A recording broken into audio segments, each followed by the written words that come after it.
George VI was dying of cancer, and he spoke to the world, and he said this: "I said to the man at the gate of the ear, 'Give me a light that I may walk safely into the unknown.'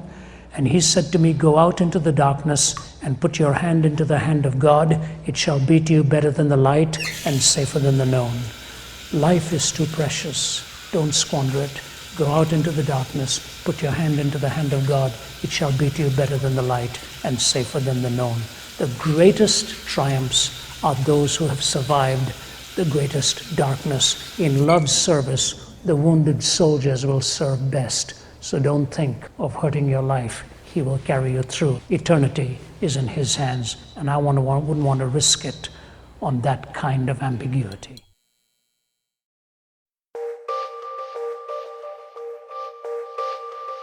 Probably one of the most famous or well-known verses in the book of Philippians is Philippians 1:21, which says, "For me, living is Christ and dying is gain," or "to live is Christ and to die is gain." Almost every time I've heard that verse preached, I've heard it preached in a triumphant context, which I think is appropriate because in the verses immediately before verse 21, we hear Paul saying how he is in prison and how his being in prison for preaching Christ has influenced his fellow prisoners, his jailers even, and even his enemies outside of the jail. So many times verse 21 is taken very triumphantly because it's almost as if Paul is saying, I'm alive, I'm in jail, but to live is Christ. I'm influencing people for Christ as I'm alive, even though I'm in jail. And then he's saying, if I die in jail, if I'm beaten to death, if I'm martyred for my faith, to die is gain. So to live is Christ and to die is gain in that particular context is a very triumphant statement. A couple weeks ago, however, I was reading through the first chapter of Philippians. When I got to verse 21, I naturally read on to verse 22, 23, all the way to the end of the chapter. And it was very interesting reading the verses following verse 21,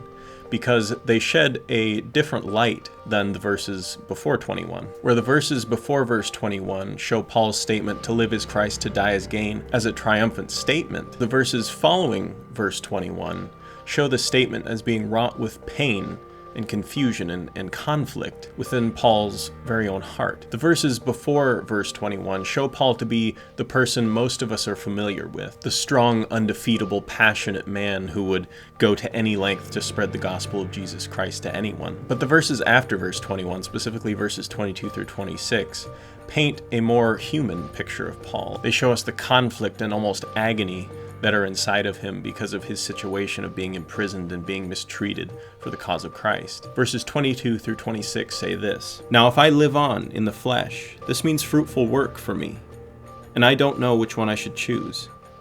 I'm pressured by both. I have the desire to depart and be with Christ, which is far better, but to remain in the flesh is more necessary for you. Since I am persuaded of this, I know that I will remain and continue with all of you for your advancement and joy in the faith, so that because of me your confidence may grow in Christ Jesus when I come to you again." Now, if you didn't catch what I'm trying to point out to you in verses 22 through 24, what I'm trying to point out is that it seems very evident that Paul was having a crisis trying to decide whether he should remain living or whether he should, in the realest sense, commit suicide and end his life so that he could be with Christ. When you read, "Now if I live on in the flesh, this means fruitful work for me, and I don't know which one I should choose," there's a choice there that he's trying to make. "I'm pressured by both. I have the desire to depart and be with Christ, which is far better, but to remain in the flesh is more necessary for you." So he's saying, I have a choice here. I can either depart with Christ, which will be far better, or I can stay here for your benefit. This, I believe, shows a very vulnerable part of the Apostle Paul's life. He was in prison. He was suffering for the cause of Christ. And at a certain point, he said to himself, I don't know which is better. I don't know if I should stay alive or if I should just kill myself and end it all and then be with Christ, because that seems like a much better option at this point. But I also love how, in the end, he comes to the conclusion, but I choose to stay alive because I know that that will benefit the people I'm preaching to in the long run. I know that that will help them more. I know that that will encourage them more to see that I endured and that I lived on and that I still preach Christ and have not apostatized or have not committed suicide. And before you say, where's he getting the idea of suicide from? I don't see that in these verses. I think my theory is given credibility when we go to 2 Corinthians chapter 1, verses 8 through 11. It says, "For we don't want you to be unaware, brothers, of our affliction that took place in the province of Asia. We were completely overwhelmed beyond our strength, so that we even despaired of life. However, we personally had a death sentence within ourselves so that we would not trust in ourselves, but in God who raises the dead. Whether this is the same instance being referenced in both cases or two separate occasions, I think it's very interesting that they were persecuted and mistreated to the extent that they no longer wanted to live and that they even considered ending their own lives, or at least Paul did. So why would I highlight this? Why would I point this out to you, that the Apostle Paul seemed to have had a suicidal crisis? Though it may come across this way, I don't point this out to be discouraging. I point this out to be actually encouraging in a way. There are a lot of Christians who experience a lot of different emotions. They experience, the highs and the lows of life, just like any other person. They go through times where, they can be extremely joyful and happy, and then they go through times where they just feel really beaten down. They start to think about whether the Christian life, or even life itself, is really worth it. Christian life and the Christian experience is hard.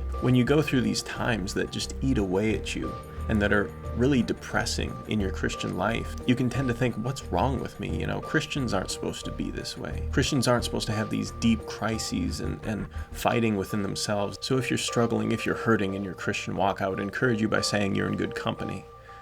The apostles and the disciples had their fair share of suffering, of questions, of times when they were unsure of themselves. And then I would also encourage you with the conclusion that the Apostle Paul came to when he was asking himself which is better, to live or to die. He ultimately came to the conclusion that it is so much better to live, because he can then continue to work for the advancement of the gospel, and he can work for the joy and the faith and the courage of his fellow believers. I think it's, dare I say, normal for Christians to feel the extreme pressures and pains and weights of the Christian life, because in reality it is a struggle between life and death, between God and self, between the spirit and the flesh. And in case you completely missed the point of what I was saying here, I'm not using Philippians 1:22 through 26 as a way to say suicide is a valid option. I'm not saying that at all. I'm saying it's interesting to see that the Apostle Paul struggled with thoughts of suicide, but then came to the conclusion that, no, I will live because that is of more benefit to those who I'm preaching to. I think it's wonderful to see that the Apostle Paul came to that conclusion, because it speaks of his dedication to his mission and his dedication to Christ.